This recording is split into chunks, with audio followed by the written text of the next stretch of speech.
Kalau kita membedah di dalam tafsir pada surat Ali Imran 147, kita akan mengetahui betul bahwasanya doa ini merupakan doa yang diucapkan oleh Ribbiyun. Ribbiyun itu merupakan sebutan bagi para sahabat yang mereka itu bertakwa, dan ini merupakan doa yang diucapkan sebelum para sahabat menghadapi peperangan yang bernama perang Uhud.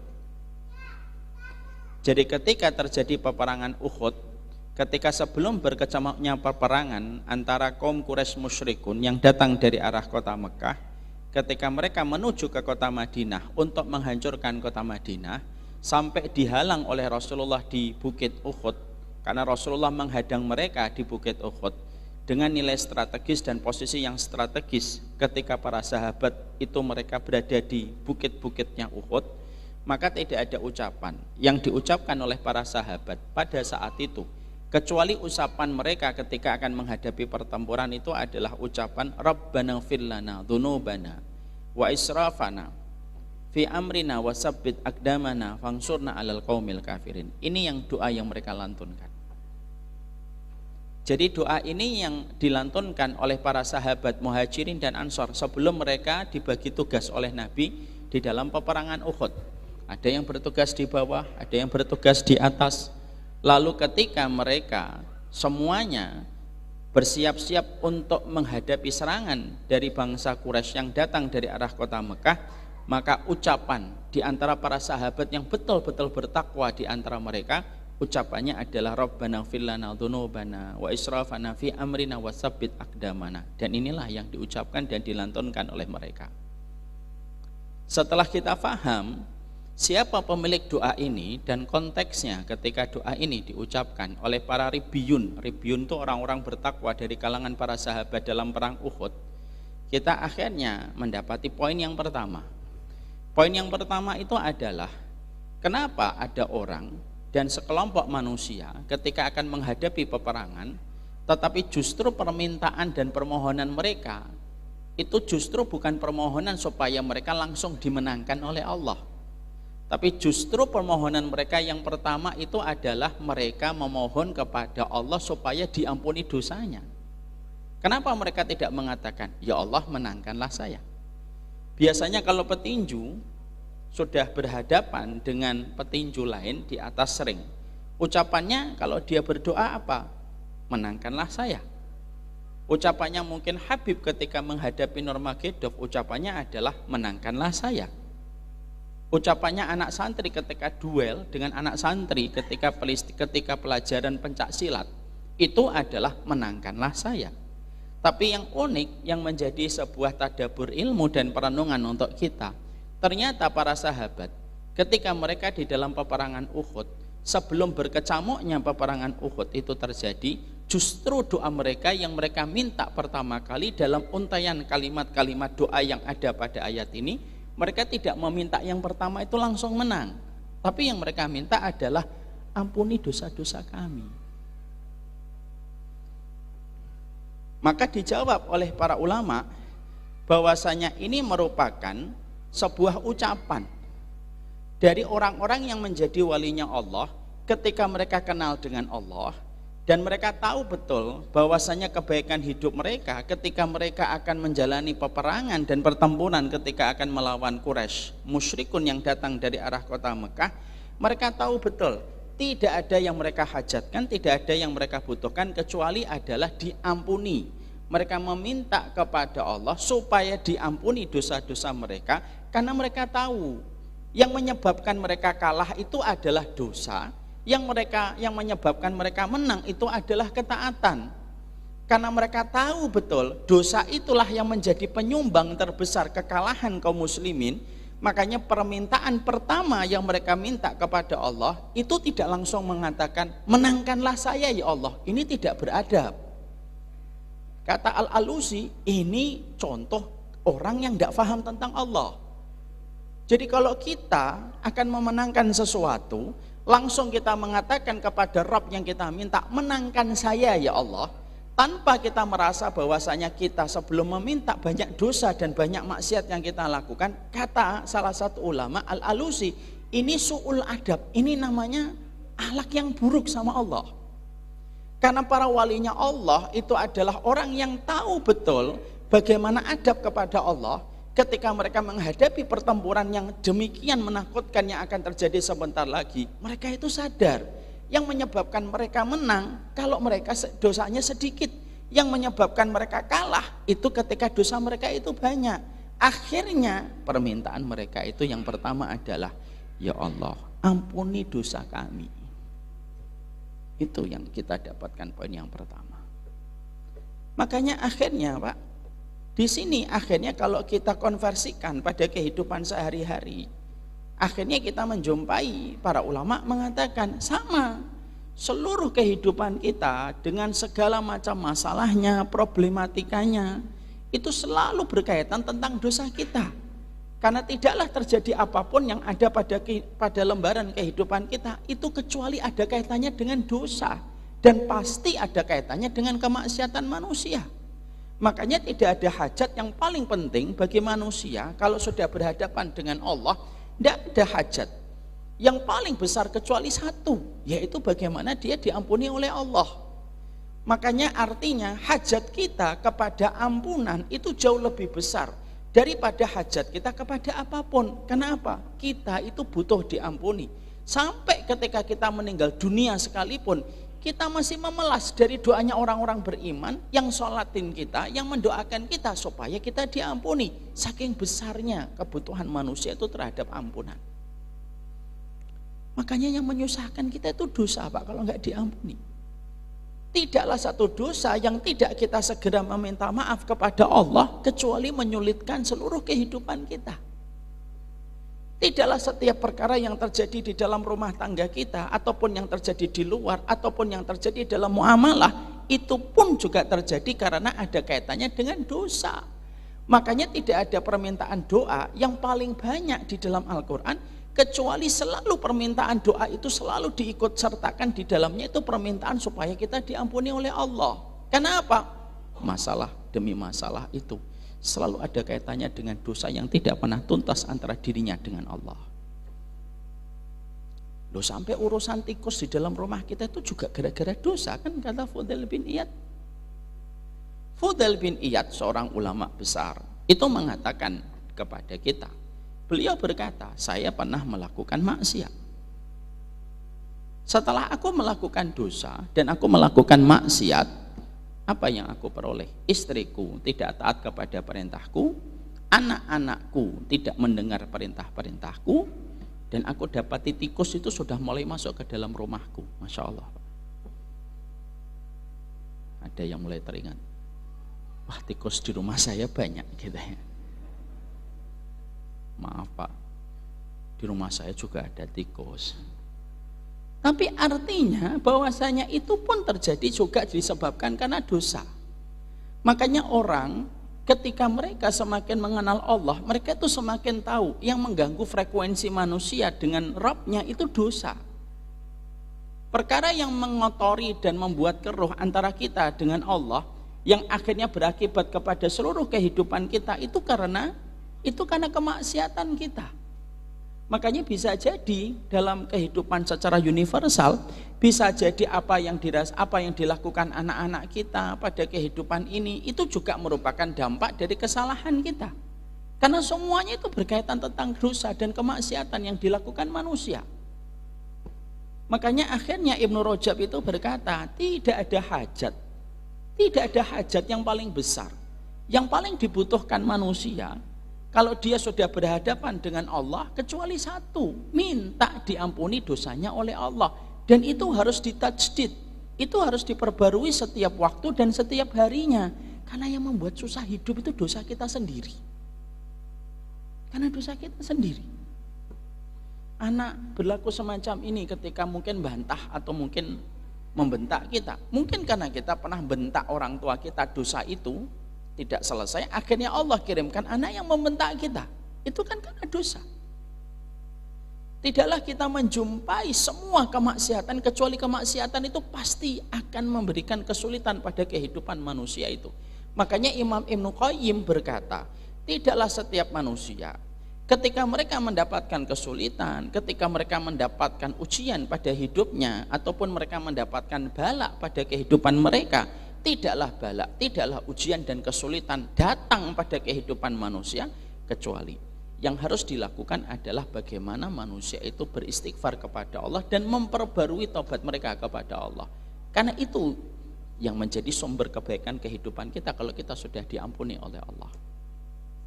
Makanya ketika ada orang datang kepada Hasan Al-Basri menceritakan, Pak, daerah kami kena paceklik. Hasan Al-Basri mengatakan, perbanyak istighfar. Kami sudah lama tidak memiliki keturunan. Tidak ada saran yang disampaikan oleh Hasan Al-Basri kecuali adalah memperbanyak istighfar. Tidaklah setiap hal kebaikan yang ada pada kehidupan kecuali adalah memohon kepada Allah supaya kita diampuni oleh Allah dalam setiap kejadian kehidupan kita, karena kesulitan itu datang bersama dengan setiap dosa yang kita lakukan. Makanya maaf ya, kedudukan kita sebagai orang tua, kita akan pingin Pak keturunan kita keturunan yang solih dan taat, membahagiakan kita di masa tua. Kita juga berharap supaya anak-anak kita nanti kelak memberi syafaat untuk kita, Pak. Karena anak itu bukan hanya sekedar titipan, tapi anak itu sebenarnya merupakan harapan supaya kita nanti mendapatkan keringanan pada kehidupan akhirat. Kalau anak kita adalah anak yang taat kepada Allah, anak itu memberi syafaat kepada setiap orang tua. Itu kan harapan kita, Pak. Tapi tahukah kita kalau kita merenungkan pada surat Al-Ahqaf ayat yang ke-15, kita akan mendapati pada surat Al-Ahqaf ayat yang ke-15 ketika kita berdoa, Rabbi yauzi'ni an ashkura ni'mataka allati an'amta alayya wa an a'mala salihan tarda wa aslih li fi dzurriyyati inni tubtu ilaika wa inni minal muslimin. Kita diajarin oleh Allah pada surat Al-Ahqaf ayat yang ke-15. Ketika kita memohon kepada Allah, ya Allah, berikanlah aku kebaikan yang mengalir sampai keturunanku. Permintaan kita. Tapi apa permintaan setelah itu? Inni tubtu ilaika, aku bertobat ya Allah. Kenapa setelah kita meminta kepada Allah supaya kita diberikan keturunan yang memberikan kebaikan sampai anak cucu kita, kalimat permintaan setelahnya itu adalah saya bertobat kepada Engkau ya Allah? Para ulama mengatakan karena kebaikan anak tidak akan didapatkan sampai orang tua itu pandai bertobat kepada Allah sampai tobatnya diterima, baru anaknya akan dijadikan oleh Allah memberikan kebaikan untuknya dan kebaikan yang mengalir sampai anak cucunya. Itu yang menjadikan kita faham kaitannya dosa dengan kaitannya kemaksiatan dan kesulitan yang ada pada kehidupan kita. Makanya ribiyun yang Allah sampaikan pada ayat ini, mereka itu tahu betul kekalahan itu pasti kemaksiatan. Makanya benar, kalaulah kita hari ini mendapatkan perkataan para ulama besar. Para ulama itu mengatakan, tidaklah hari ini orang yang tidak beriman kepada Allah menguasai urusan kaum muslimin dan akhirnya kaum muslimin itu terdolimi di banyak-banyak tempat, itu bukan karena orang yang tidak beriman itu kuat, tetapi karena kemaksiatan orang mukmin dan kemaksiatan seorang muslim di dalam hidupnya yang menjadikan orang-orang yang tidak beriman itu memiliki kekuatan untuk mendolimi kaum muslimin. Karena setiap kemaksiatan itulah yang mewariskan kehinaan ketika seseorang itu mendapatkan sebuah kekalahan. Makanya kunci kalau kita akhirnya pingin supaya kaum muslimin jaya kembali berkibar urusan kebaikan agama ini, intinya bukan kembali kepada ekonominya, bukan kembali kepada pendidikannya, bukan itu yang paling basic. Yang paling basic adalah kembali kepada agama. Karena kembali kepada agama itulah yang memberikan kekuatan bagi mereka yang yakin kepada Allah. Ada satu peperangan, Pak. Saya ambilkan sebuah contoh yang paling simpel. Ada satu peperangan yang pernah dikisahkan di dalam kitab Al-Bidayah wa Nihayah. Ada satu peperangan yang lama tidak kunjung mendapatkan kemenangan. Sampai akhirnya mereka lapor kepada komandan mereka dan komandannya lapor kepada Umar bin Khattab radhiyallahu anhu. Kenapa pasukan ini tidak kunjung mendapatkan kemenangan? Dilihat itu oleh Umar bin Khattab dengan seluruh basirah ilmu yang dimiliki oleh beliau. Karena Umar bin Khattab itu sahabat yang paling paham tentang sunnah itu Umar bin Khattab, Pak. Imam Az-Zahabi berkata, kalaulah sunnah itu memiliki 10 pintu, 9 pintu itu yang menguasai Umar bin Khattab. Orang yang paling ikhlas hatinya Abu Bakar, tapi orang yang paham ilmu tentang sunnah itu Umar bin Khattab. Mereka menyampaikan bagaimana pasukan mereka yang tidak kunjung mendapatkan kemenangan kepada Umar bin Khattab radhiyallahu anhu. Ini lama nggak dapat kemenangan. Diceklah dengan basirahnya seorang Umar bin Khattab, apa yang menjadikan pasukan ini tidak kunjung mendapatkan kemenangan. Satu persatu dilihat, Masya Allah. Dilihat sholat malamnya bagus, dilihat puasa sunnahnya bagus, dilihat bagaimana komitmen-komitmennya pada setiap perkara yang diwajibkan dijalankan. Dicek satu-satu, akhirnya ketemu, Pak, satu perkara yang ternyata miss dan tidak dilaksanakan oleh pasukan yang ada di tempat itu. Apa itu? Sunnah untuk bersiwak. Siwak itu wajib atau sunnah? Sunnah. Siwak. Lalu akhirnya Umar bin Khattab mengatakan, loh, ini ada yang ketinggalan. Ada satu sunnah yang tidak disempurnakan, yaitu adalah keutamaan bersiwak. Karena kita tahu Rasulullah itu bersiwak dalam setiap kondisi-kondisi penting, mau sholat, mau tahajud, mau ketemu istri, mau membaca Al-Quran, maka beliau senantiasa bersiwak. Ketika Umar bin Khattab tidak menjumpai bahwasanya ternyata pasukan ini tidak bersiwak, lalu Umar bin Khattab mengatakan kepada pasukan itu, suruh pasukan kalian untuk bersiwak. Masya Allah ya. Pasukannya langsung bersiwak. Tidak lama setelah itu mendapatkan kemenangan, Pak. Pasukannya akhirnya kabur ketika melihat kaum muslimin itu bersiwak. Mereka tidak tahu tentang masalah siwak, Pak. Mereka melihat dari kejauhan, pasukan kaum muslimin, giginya diasah apalagi pedangnya. Akhirnya mereka kabur. Tapi di situ kita mendapati bahwasanya ini merupakan bagian dari sebuah fakta sejarah. Oh, ternyata kemenangan itu adalah ketika kita mendapatkan setiap komitmen kaum muslimin itu meninggalkan kemaksiatan itu. Dan bagaimana ketika kita diampuni oleh Allah. Makanya kita belajar dari kalangan Ribiyun ketika mereka akan menghadapi perang Uhud, ucapannya ini, Pak. Berarti kita pada kehidupan kita dan keluarga kita menghadapi masalah-masalah yang akan kita jumpai sebagaimana para sahabat ketika menghadapi perang Uhud. Lalu para sahabat mengucapkan doa ini ketika akan menghadapi musuh yang besar yang akan menyerang mereka. Kita pun sama, Pak. Kita ini pada dasarnya adalah memohon kepada Allah supaya kita diampuni dosa-dosanya oleh Allah. Supaya akhirnya kalau kita sudah diampuni dosa-dosanya oleh Allah, maka kemuliaan, kemenangan, kemudahan, kelapangan selalu Allah berikan kepada setiap orang yang mereka itu mentaati Allah. Yang menjadikan masalah kehidupan kita itu bukan Allah. Karena Allah itu yuridullahu bikumul yusra. Allah itu ingin supaya kamu itu gampang. Itu Allah. Allah itu tidak ingin susah kepada kehidupan manusia. Dan Allah tidak ingin menyusahkan kehidupan manusia. Ada nggak dalilnya dalam Quran dan hadis Allah menyulitkan manusia? Tidak ada dalilnya. Dalilnya itu selalu Allah ingin meringankan dan membuat mudah manusia. Tapi tidaklah kesulitan didapatkan manusia itu bukan karena Allah yang menyulitkan. Tapi setiap kesulitan yang dihadapi manusia itu karena manusia sendiri. Yang mereka tidak mau untuk mentaati Allah. Lalu ketika dosa dan lalai, mereka sendiri yang tidak mau untuk melepaskan dosa itu di hadapan Allah. Padahal konsekuensi setiap dosa itu pasti membawa kesulitan. Dan itu tidak perlu diragukan. Mana Pak aturan di antara aturan syariat yang kalau kita langgar itu akan baik-baik saja untuk kita? Enggak ada, Pak. Contoh kita ambilkan contoh selain siwak, Pak. Kita kebiasaannya kalau malam sukanya begadang. Misal, padahal kita mendapati Nabi kita tercinta, baginda Nabi Sallallahu Alaihi Wasallam itu dikatakan yakrahul asya, yakrahul hadis ba'dal isya. Nabi itu tidak suka. Nabi itu tidak suka ngobrol habis isya. Itu Nabi. Makanya jangan ketemu Nabi kalau habis isya, Pak. Pasti nggak ditemuin Nabi, Pak. Nabi itu kalau habis isya fokus, habis sholat isya pulang ke rumah. Itu kata Ibnu Abbas. Tidak pernah beliau nongkrong dulu minum kopi, tidak ada. Pertama belum ada kopi pada saat. Tapi Nabi itu tidak suka ngobrol habis isya. Nabi itu ketika habis ngobrol, kalau habis isya itu kalau turun ayat yang harus dijelaskan, ataupun besok ada peperangan yang harus diseriusin untuk diatur strateginya. Selain itu, kata Ibnu Abbas, tidak pernah Nabi itu ngobrol dan begadang habis isya.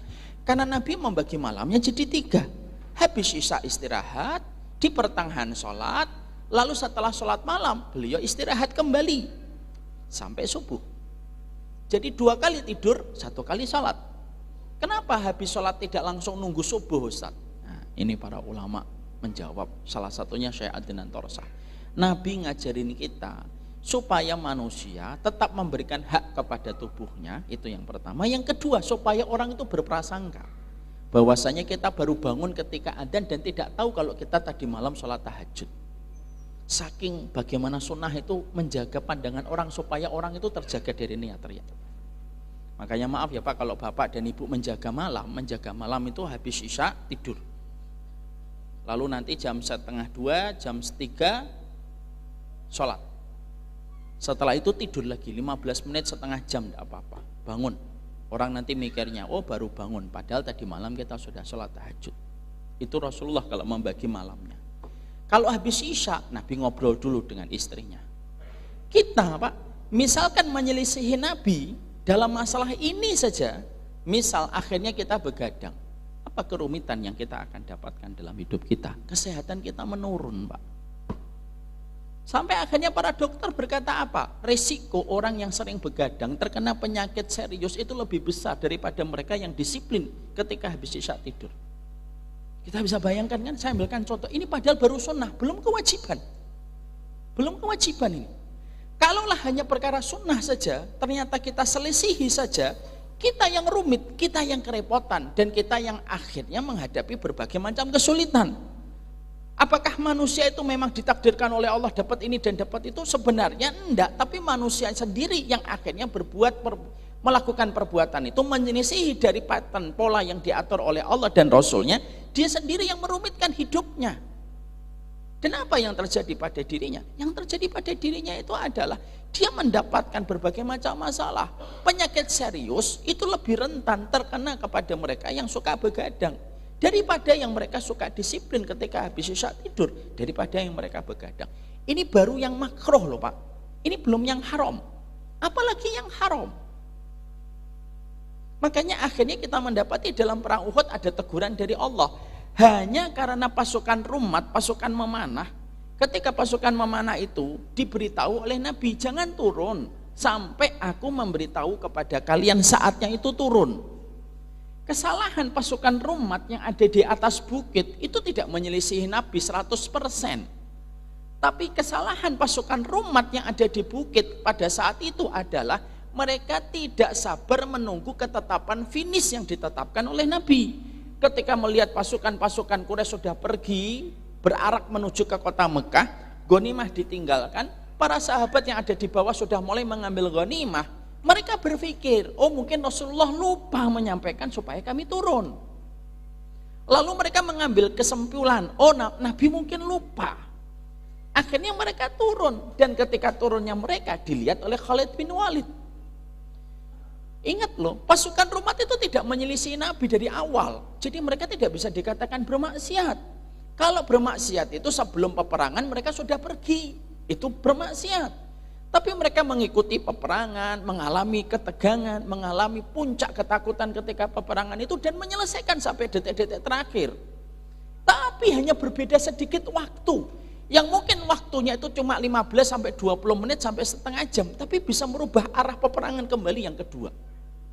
Itu bisa menjadikan kita paham, oh yang menjadikan rumit hidup kita ketika kita belajar para orang-orang solih ketika berdoa dengan doa ini, orang-orang solih itu ngajarin kita, yang membuat rumit itu dosa kita kalau kita tidak pandai untuk meminta maaf sama Allah. Ada contoh yang pernah saya sampaikan, sering saya sampaikan, dan ini sempat viral lagi itu, tentang masalah ipar itu maut. Kan kita paham, sudah saya sampaikan, alhambu mautun. Ipar itu maut. Ada orang yang meremehkan, alah tidak mungkin, lebay, berlebih-lebihan itu. Apa yang terjadi? Salah satu kisah yang cukup viral hari ini adalah tentang masalah ipar yang akhirnya menjadi sebab perselingkuhan dan akhirnya mengambil suaminya yang sah.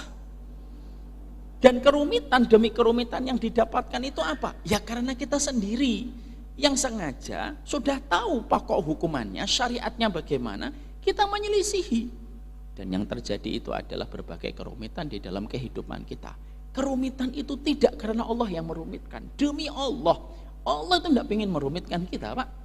Kalau Allah ingin merumitkan kita, Allah itu simple. Allah tidak usah menciptakan kita, itu sudah simple itu. Ngapain Allah menghidupkan kita, menghamparkan bumi, menegakkan langit tanpa tiang? Kalau ujungnya hanya menyulitkan manusia, tidak ada. Yang menyulitkan manusianya sendiri. Makanya akhirnya Ribiyun ketika mereka berdoa dengan doa ini ngajarin kita, pokok dari semua kebaikan hidup itu apa? Kalau kita diampuni oleh Allah. Makanya menyadari kesalahan dan akhirnya bertobat kepada Allah itu merupakan awal dari semua kebaikan dalam kehidupan. Bahkan kemenangan itu pun akan didapatkan ketika kita mendapati kaum muslimin itu menjadi orang yang pandai bertobat kepada Allah. Orang yang beruntung bukan orang yang mereka mendapatkan profit yang besar.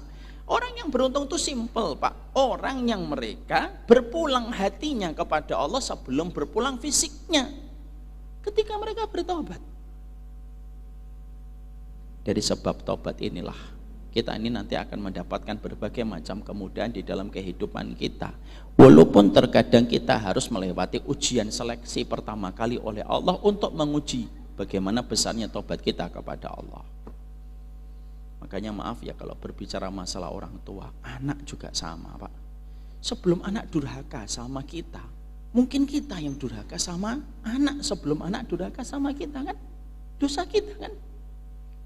Pernah mendengar kisah yang sering disampaikan bagaimana kita menjumpai ada Umar bin Khattab dihadapkan kepada ada seseorang yang menyeret, ada seorang anak menyeret ada orang tua menyeret anaknya dan mengatakan kepada Umar bin Khattab, ini durhaka kepada saya. Diberitahu panjang lebar penjabaran dan petuah dari Umar bin Khattab bagaimana dosa yang begitu besar kepada anak yang durhaka kepada orang tua.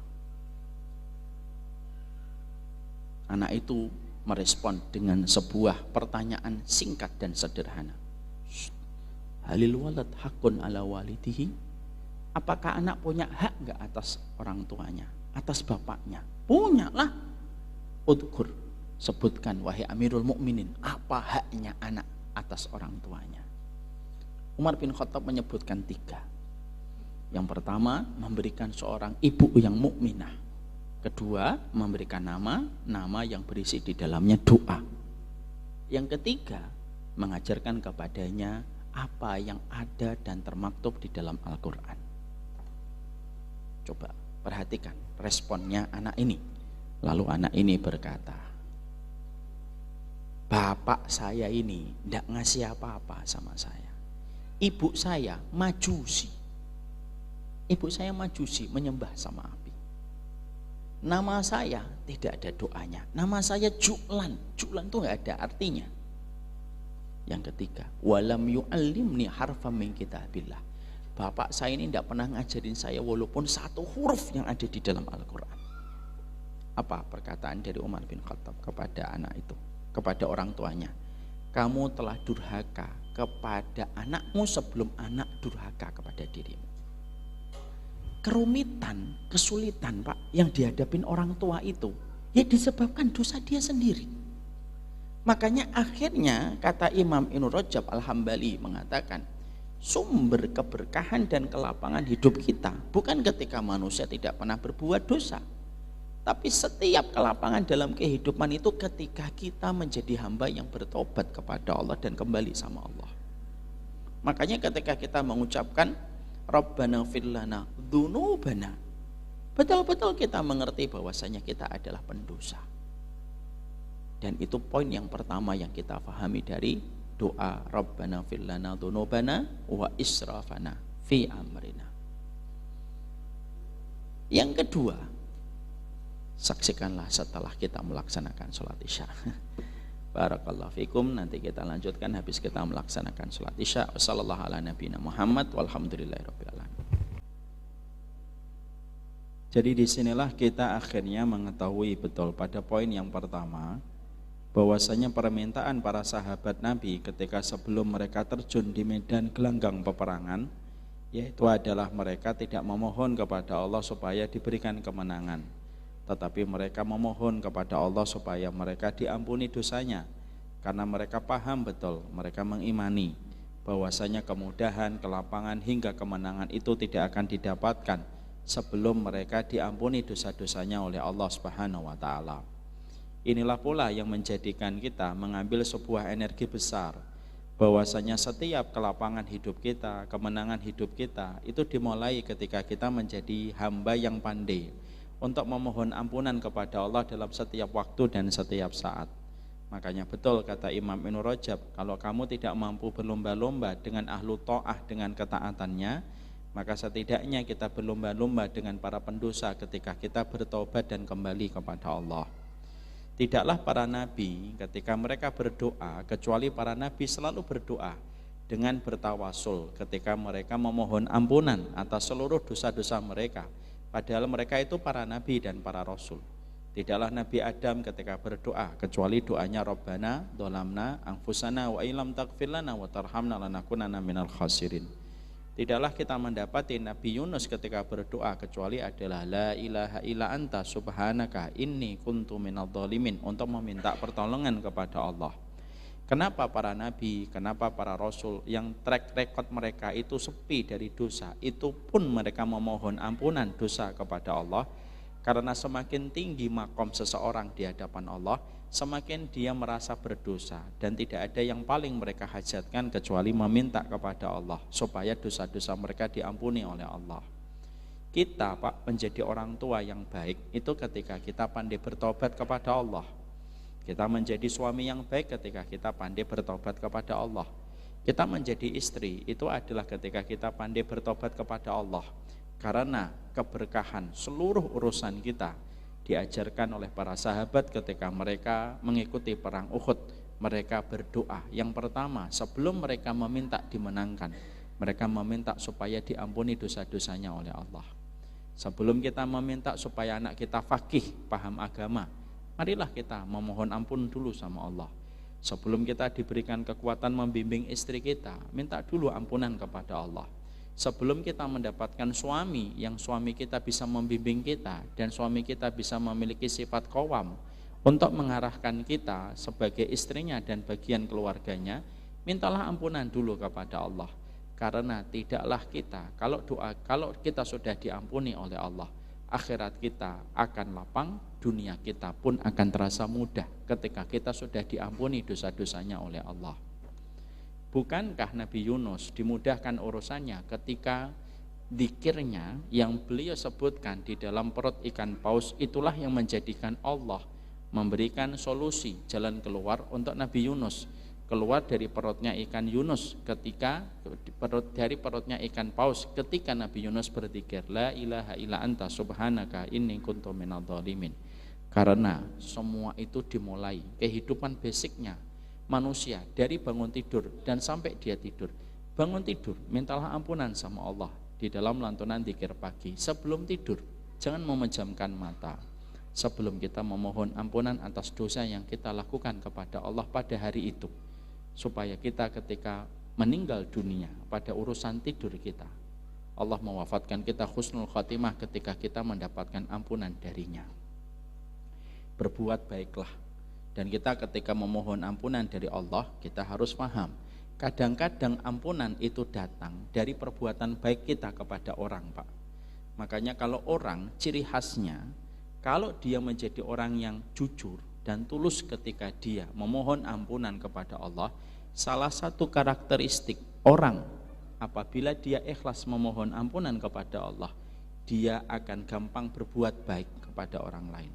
Karena ketika kita berbuat baik kepada orang, maka sesungguhnya salah satu turunnya rahmat dan turunnya maghfirah itu adalah ketika kita melakukan kebaikan kepada orang. Bukan hanya maghfirah, rahmat pun kita akan dapatkan. Apa bedanya maghfirah dengan rahmat, Ustaz? Maghfirah itu merupakan ampunan yang menjadikan dosa kita dihapuskan oleh Allah.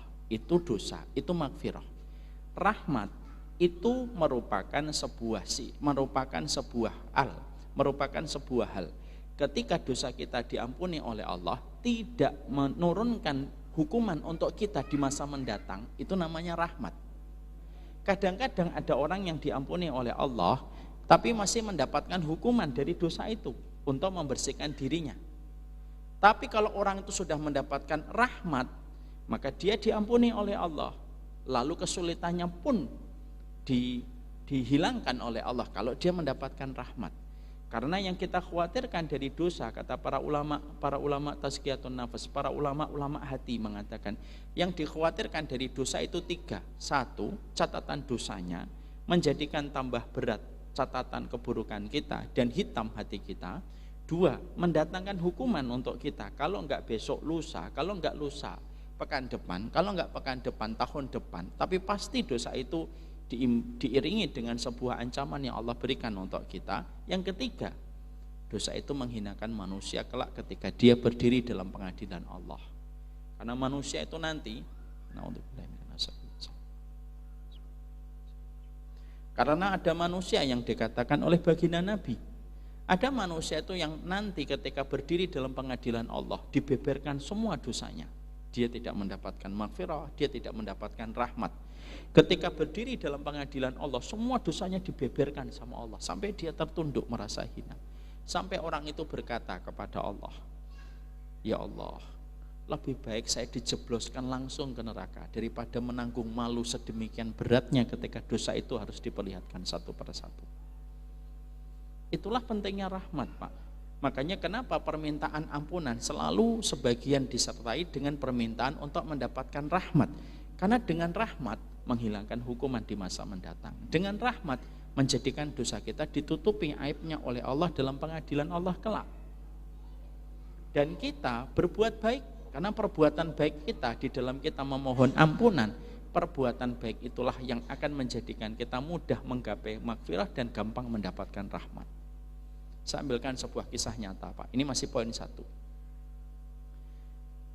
Abdullah bin Mas'ud pernah bercerita tentang sebuah kisah nyata yang dituturkan dan disampaikan oleh baginda Nabi. Ada seseorang, Pak, yang melakukan ibadah dari kalangan Bani Israel. Ibadahnya 60 tahun. Sekali lagi, Pak, ibadahnya 60 tahun. Dia terus beribadah kepada Allah 60 tahun. Di sebuah sinagog yang dia miliki, itu tempatnya orang-orang Yahudi ketika beribadah sebelum turunnya Islam. Dia beribadah di tempat itu, di salah satu tempat di pekarangan rumahnya. 60 tahun, Pak, beribadah. Masya Allah ya. Setelah begitu khusyuk beribadah 60 tahun, tiba-tiba ada ujian. Ada perempuan yang lewat di tempat-tempat dia beribadah. Perempuan lewat, Pak, di tempat beribadah. Kita harus paham ya, Pak, fitnah itu bisa datang kapan saja tanpa terduga. Datang tak mengucap salam, pergi tanpa ada pesan. Itu namanya fitnah, Pak.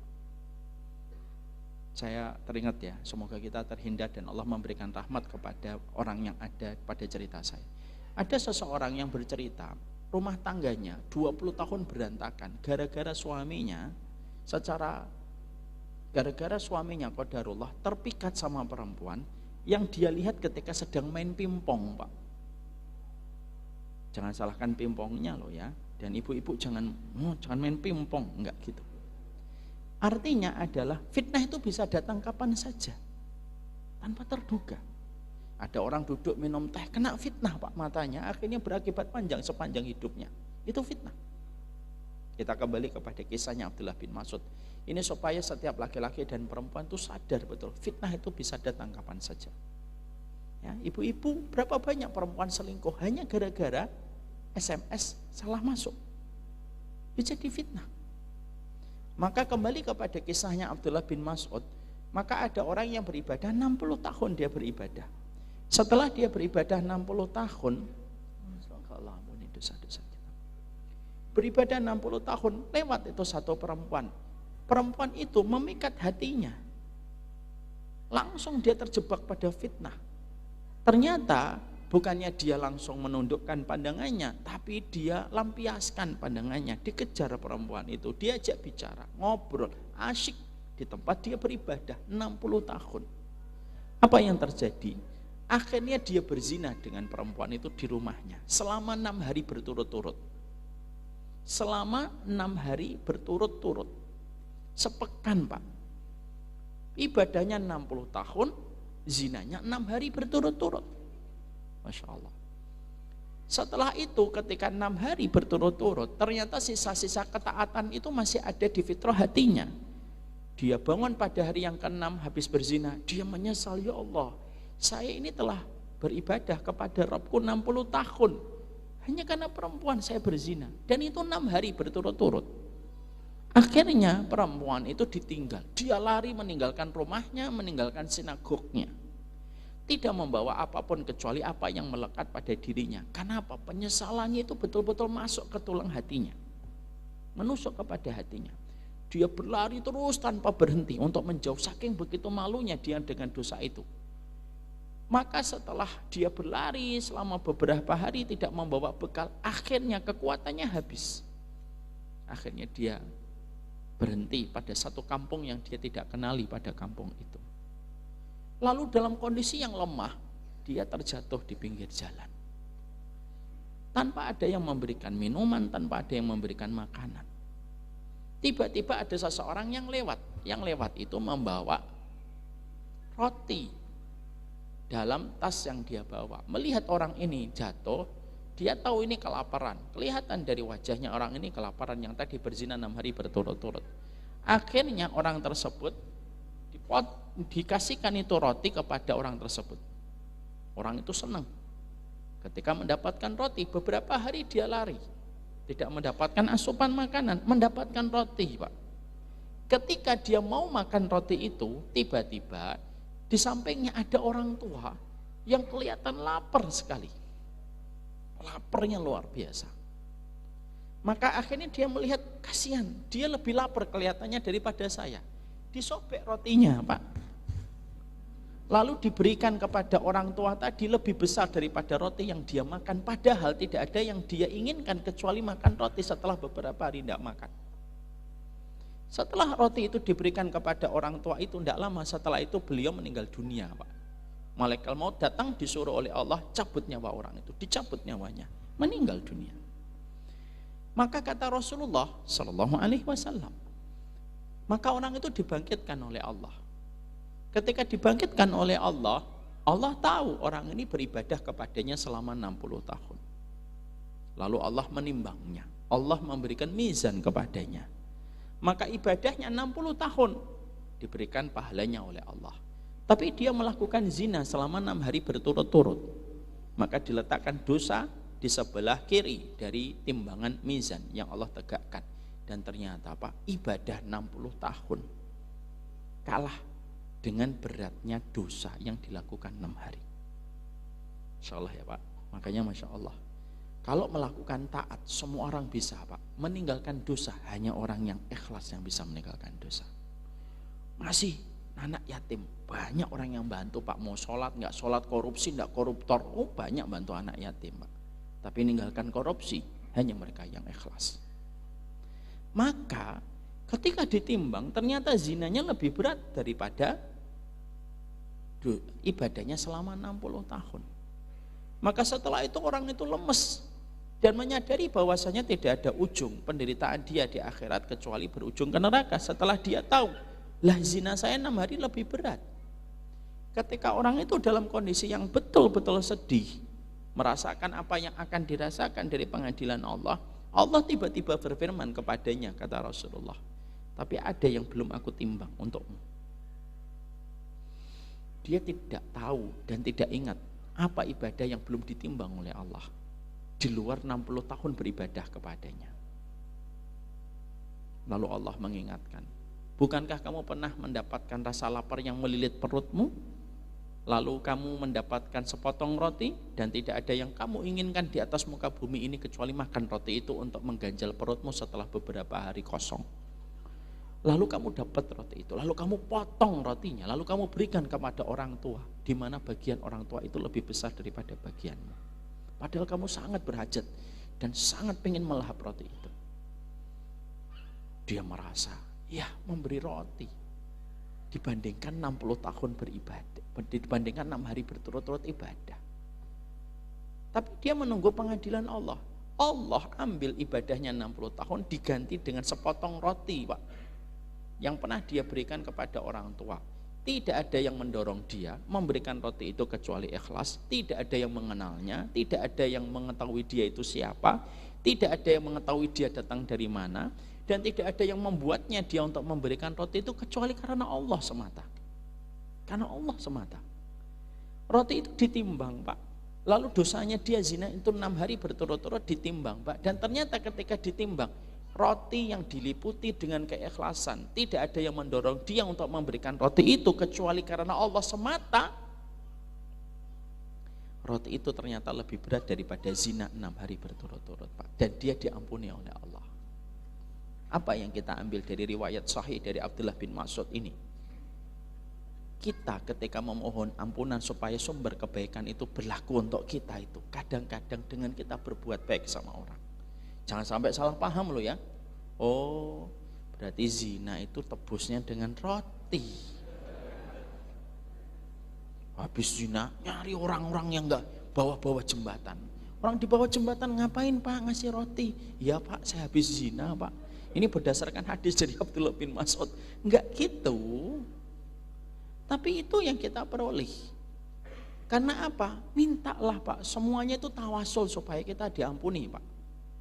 Tidak ada tawasul yang paling indah kecuali tawasulnya kita supaya diampuni dosa-dosanya oleh Allah. Bapak perhatikan, doanya para nabi itu minta ampunan, Pak. Doanya para nabi itu yang termaktub dalam Quran itu apa? 70% itu minta ampunan sama Allah. Padahal mereka nabi, Pak. Mereka rasul. Mereka tidak melihat fitnah yang kita lihat. Mereka tidak hidup pada zaman rona kemaksiatan sekuat sebagaimana yang kita lihat, Pak.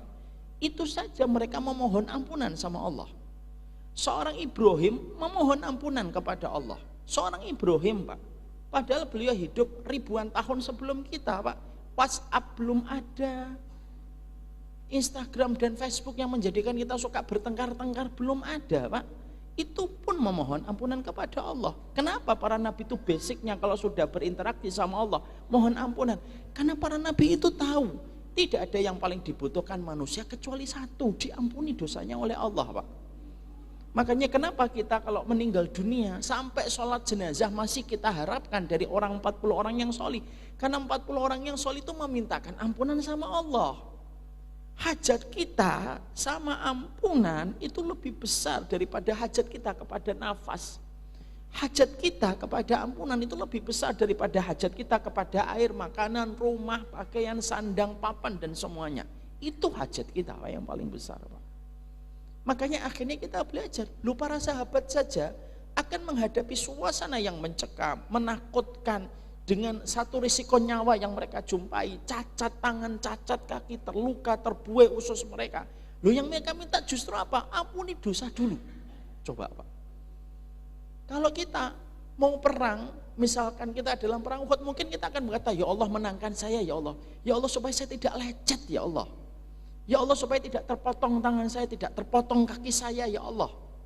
Ya Allah, saya ini orang beriman, ya Allah. Masuk kalah, ya Allah. Kan mungkin gitu. Tapi ternyata para sahabat itu memberikan contoh yang luar biasa, Pak. Jadi kita menangkap cermin kebeningan hati mereka sampai urusan yang menakutkan ketika sedang mereka rasakan. Yang mereka minta kepada Allah itu ampunan. Minta ampun sama Allah, Pak.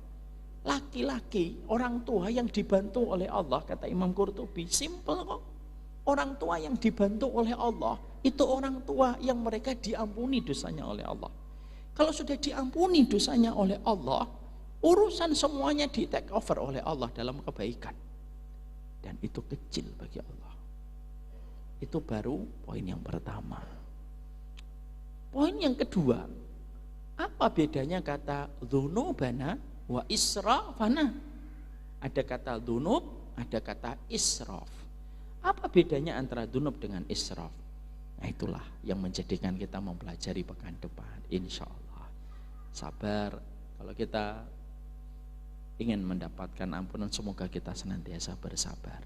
Pekan depan kita mempelajari poin yang kedua, apa bedanya dzunub dengan israf. Poin yang ketiga, poin yang keempat, ada 5 poin pada doa ini. Nanti kita akan kaji satu persatu sampai sempurna pemahaman kita. Wassallallahu ala nabiyina Muhammad walhamdulillahirabbil alamin.